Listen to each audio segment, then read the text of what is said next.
자, 요즘 채권 시장이 난리가 났습니다. 결국 사람들이 미 장기채를 사지 않으려다 보니까 국채 금리가 너무 높아졌죠. 3달러 이자를 주겠다는 국채 가격이 100달러에 나오면 금리는 3%인데 결국 국채도 물건입니다. 사려는 사람이 부족하다면 가격이 낮아지겠죠. 자, 그러면 이 3달러는 더 이상 3%가 아닙니다. 국채 가격이 낮아질수록 금리는 높아지겠죠. 자, 이런 원리로 인해서 국채 가격과 금리가 반대로 움직입니다. 자, 이런 식으로 국채를 사주는 사람들이 없다 보니 이렇게 금리가 계속 오르게 됐는데 결국 어제 재무부는 본인들이 직접 국채를 사겠다는 바이백 발표를 했죠. 자, 근데 지금 시장은 이렇게 재무부가 직접 개입을 해도 문제가 해결되지 않는다고 보고 있는 것 같습니다. 자, 오늘 금리가 또 올랐죠. 이제 미국 장기채, 세상에서 가장 안전한 자산은 5% 이상의 이자 수익률을 보장해줍니다. 굳이 리스크를 지고 주식에 들어갈 필요가 없으니까 오늘 시장이 하락한 것이죠. 자, 왜 계속 국채 금리가 오를까요? 이거 진정이 될까요? 자세히 들여다보니까 지금 금리가 오르는 이유는 다름 아닌 AI 때문에 그렇습니다.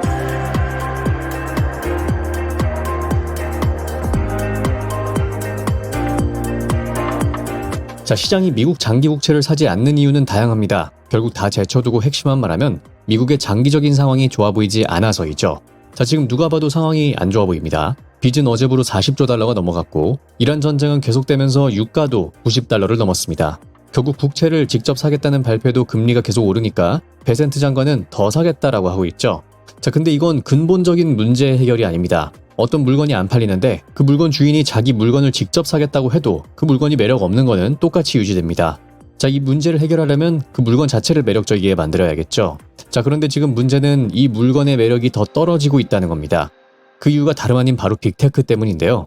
자, 구글, 아마존, 메타, 전 세계에서 가장 강력한 기업들이 직접 채권을 발행하면서 시장에 발을 들이기 시작했죠. 근데 문제는 굉장히 매력적인 이자 수익률을 주게 됩니다. 구글은 이자를 거의 6% 주고 있고 이때 미국의 장기 채권 금리가 4% 정도였는데 구글을 포함한 빅테크들이 이 미국 장기 채권보다 더 높은 이자를 챙겨주니까 사람들은 빅테크의 채권을 산 겁니다. 자, 특히 채권 시장은 주식보다는 훨씬 리스크가 적기 때문에 들어가는 돈의 규모가 다르겠죠. 1% 차이가 어마어마합니다. 자, 그러면 이 투자자들 앞에 놓인 선택지 두 곳, 5%짜리 미국 국채, 그리고 6에서 7%짜리 빅테크 채권, 이렇게 선택지가 나온다면 빅테크 쪽을 살 사람이 굉장히 많아질 수 있다는 겁니다. 그리고 그 규모가 꽤나 크다는 것이죠. 달라스 연준은 이런 회사채 발행이 3천억 달러, 장기적으로는 미국 재무부 장기채 공급의 약 8분의 1 수준까지 갈 수 있다고 봤습니다. 엄청난 규모로 찍히고 있죠. 자, 근데 결국 문제는 재무부의 입장과 이 빅테크가 돈을 모으는 이 상황이 서로 부딪힌다는 데 있습니다. 자, 그러면 이 상황을 해결하려면 어떻게 해야 될까요? 오늘 베센트 장관은 결국 성장해야 된다고 코멘트했습니다. Facing the cameras, but for the $40 trillion mark that we passed for the national debt, would you comment on that and how do we reverse that? Yeah, look, the 40 trillion is a big number. It is smaller when we look at the publicly traded amount because our Social Security funds and other government entities hold a substantial amount. And what we're going to do, we're going to have to grow our way out of this. And as I talked about at G20 in Asheville, we are going to talk about the U.S. growth strategy and encourage the rest of the world to come along with us. 자, 근데 이 인터뷰를 잘 들어보면 여기서 모순이 발생한다는 것을 알 수 있죠. 자, 지금까지 상황을 다시 한번 정리해 보시죠.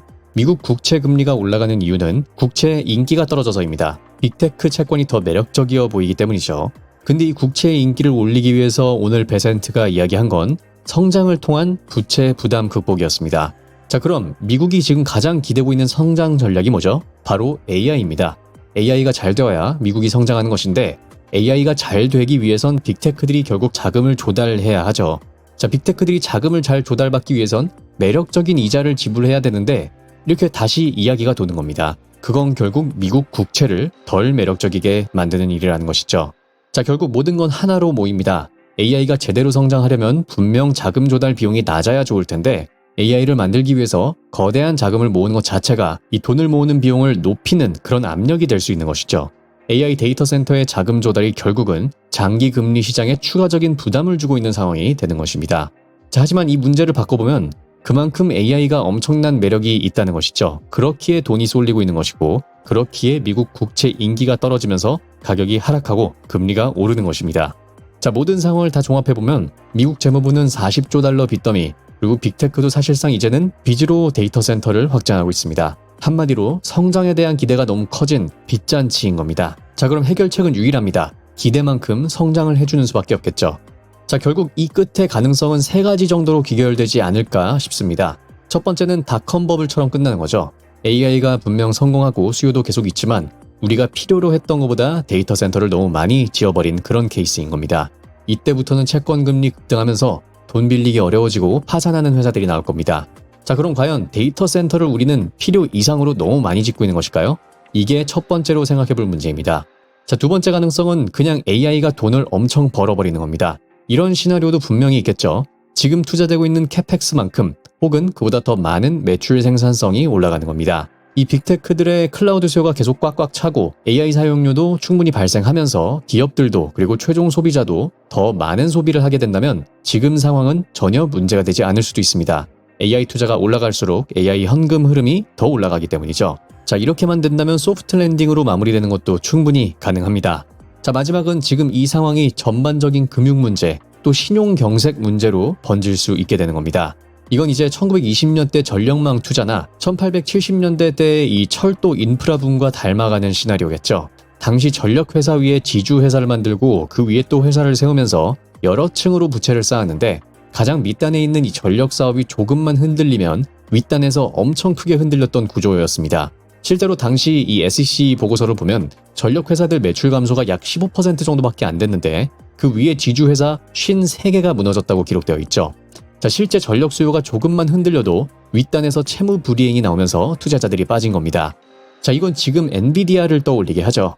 엔비디아가 월가 금융기관들을 끌어들였고 엔비디아가 이제 검증해주면 금융기관들이 돈을 조달해줍니다. 자, 만약 여기서 엔비디아의 검증이 잘못된 판단이 된다면 그리고 이런 판단 미스가 여러 번 발생한다면 곧바로 문제가 생길 수도 있겠죠. 자, 물론 엔비디아는 1250억 달러까지 보증을 서주겠다고 했지만 가장 밑단의 회사가 흔들릴 때 여러 층을 흔들 수 있는 이 부분은 분명 닮아 있습니다. 분명 이게 좋은 기술이고 인프라가 될 것이지만 그 위에 나쁜 부채 구조가 생겨나고 있는 그런 모습인 것이죠. 자, 결국 이 리스크가 잘 관리가 되려면 우리는 필요 이상으로 데이터 센터를 짓고 있는 게 아니어야 하고 엔비디아가 만들려고 하는 이 PF금융의 밑단, 즉 대출을 받는 기업들이 부실해서는 안 됩니다. 마지막으로는 AI가 돈을 벌어다 줘야 합니다. 결국 AI의 생산성에 현재 상황이 다 달려있고 다시 앞서 했던 이야기를 가져온다면 베센트가 말한 성장의 의미가 자금 조달을 더 매력적이게 하는 빅테크가 아닌 이제 지어놓은 인프라로 생산성을 만들어내는 단계로 접어들 때 이 모순의 연결고리가 끊어진다고 볼 수 있겠죠. 그러면 높은 국채금리 문제가 해결될 수 있습니다. 자, 지금 주식시장에 참여하면서 이 부분에 있어서 어떤 관점을 갖고 있는지 본인의 투자 판단 또 스탠스를 결정지어줄 것 같습니다.